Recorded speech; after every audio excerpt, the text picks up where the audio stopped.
Okay, so in this question, we're looking at a silo, which is the shape of a cylinder. Okay? And they're telling us that the silo holds how many meters cubed of grain? So what does that represent? If it's holding, if it's a space inside. Volume, good. So we know the volume is equal to, I want you guys copying this down, 3,500 meters cubed.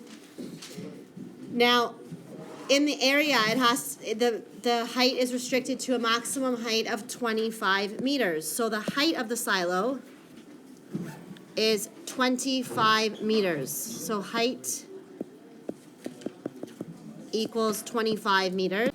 Okay, so we know the height of the silo. What is the question asking us to find? It says, what is the minimum radius? We need to know the radius of the silo. We know the volume and we know the height. So we actually have to work backwards. We don't know the radius. We're not calculating volume for this question. We're calculating radius. Okay? It's the volume of what shape? Volume of a cylinder. So let's always start by writing the formula. What is the formula for volume of a cylinder equal to? Pi r squared times height. Now what I want you to do is I want you to plug in the numbers for the variables you know. So we have a V, volume. Do we know the volume? Yes. What is it? 3,500. So I'm going to replace, instead of writing V, I'm going to write 3,500 equals, what's pi?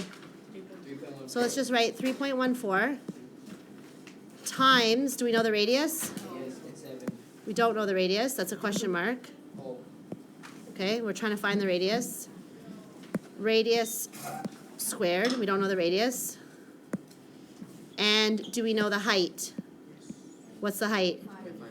Okay, so we have to actually work backwards and we're trying to isolate, we're trying to solve for R.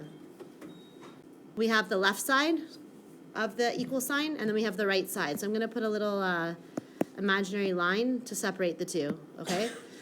I can't do anything on the left side, I just have my 3,500 there.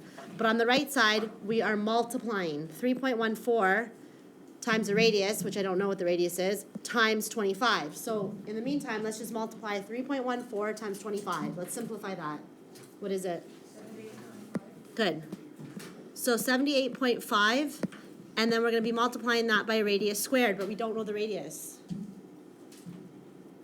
I want to get rid of this 78.5. What's the opposite of multiplication? So if I divide this by 78.5, I'm canceling this out. It's reducing to 1. Do you guys remember this? No. Cancel that out when you divide a number by itself. But whatever you do to one side, you have to do to the other side. So I have to do that on the left side. Okay, remember this? So what's 3,500 divided by 78.5? Okay, so let's round it off to 44.6. That is equal to R squared, right? I still have my R squared. But if you think back to when you learned Pythagorean theorem, how do you find R? What's the opposite of squaring a number? Jen? You said it? Square root. Okay, if I square root R squared, I'm left with just R. So I have to find the square root of 44.6. What's the square root of 44.6? So we'll round it to 6.7 meters. So the radius from here to here is 6.7 meters.